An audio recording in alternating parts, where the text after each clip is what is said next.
Hi, my name is Arlen DeFazio, and today I'm going to be talking to you about the Accademia di San Luca and Federic Zuccari. So that is a picture of Federic Zuccari, and that's also a picture of the interior of the Accademia di San Luca in Rome. So, the Academy was originally sanctioned in 1577. However, an association of artists in Rome had been having unofficial meetings for several decades prior, before it was originally sanctioned. In 1593, the Academy was actually symbolically founded, even though it had been sanctioned years earlier, and it was symbolically founded by its first prince or president, Federico Zuccari. Um, it is actually named after St. Luke, who, by legend, created a portrait of the Virgin Mary, and he was regarded as the patron saint of the Painters Guild because of this portrait. The original location the Academy sat on is on a block in Rome near the Roman Forum.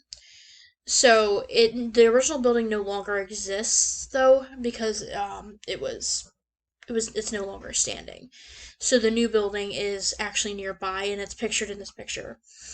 And the Accademia di San Luca was founded on the purpose of elevating the works of artists as its primary purpose. So a little bit about Federico. Federico Zuccari was an established painter before he symbolically founded the Academy and becoming its first president.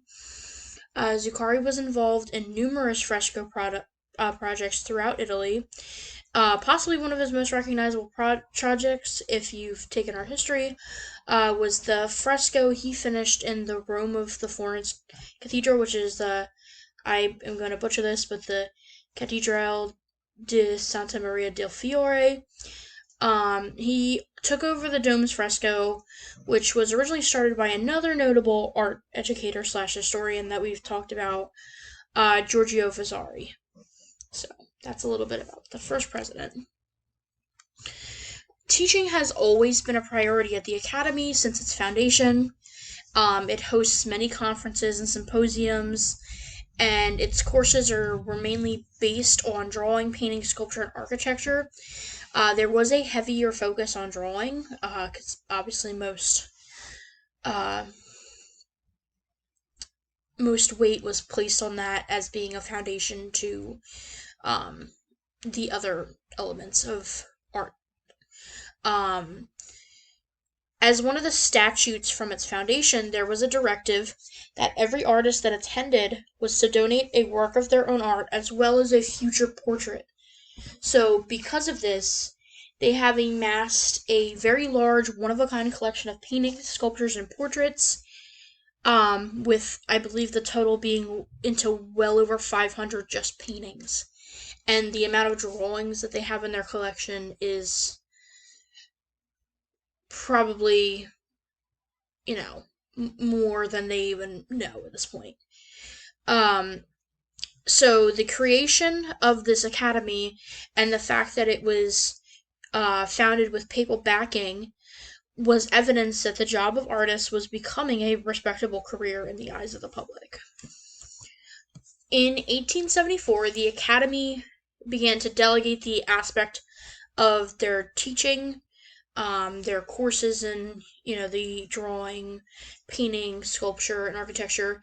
They delegated that aspect now to a different academy called the Accademia di Belle Arti.